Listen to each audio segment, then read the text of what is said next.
தினக்கூலி திண்டாட கூலி படத்தை கொண்டாடிய திமுக, சிக்கிய துணை முதல்வர். இதெல்லாம் நமக்கு தேவையா?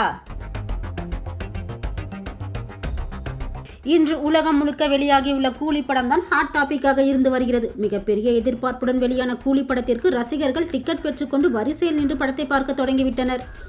ரஜினியின் கேரியரில் மிகப்பெரிய எதிர்பார்ப்புடன் வெளியான கூலி படம் 1000 கோடி வசூல் செய்ய வேண்டும் என கோலிவுட் ரசிகர்கள் எதிர்பார்த்து வருகின்றனர்.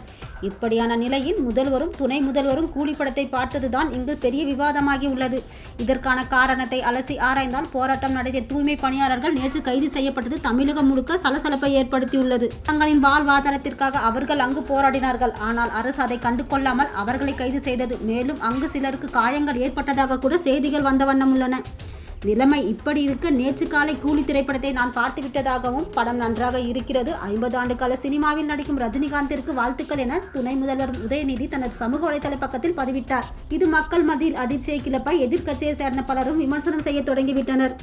அங்கு தூய்மை பணியாளர்கள் தினம் தினம் போராடி கஷ்டப்படும் போது இவர்களுக்கு கூலி படம் பார்க்க நேரம் இருக்கு, அவர்களை சந்திக்க நேரம் இல்லையா என பலரும் சோசியல் மீடியாக்களில் வச்சு செய்ய தொடங்கிவிட்டனர். மேலும் முதல்வரும் இயக்குனர் லோகேஷ் கனகராஜை அழைத்து பாராட்ட, மேலும் இது பூதாகரமாக வெடிக்க முதல்வரையும் துணை முதல்வரையும் வச்சு செய்ய தொடங்கிவிட்டனர். திமுக ஆட்சியில் ஏற்கனவே ஏகப்பட்ட சிக்கல்கள், மீண்டும் ஆட்சி அமைப்பதே இங்கு முதல்வருக்கு பிரச்சனையாக இருக்கும் போது இதில் இது வேறையா என மூத்த உறுப்பினர்கள் உச்சி கொட்ட தொடங்கிவிட்டனர்.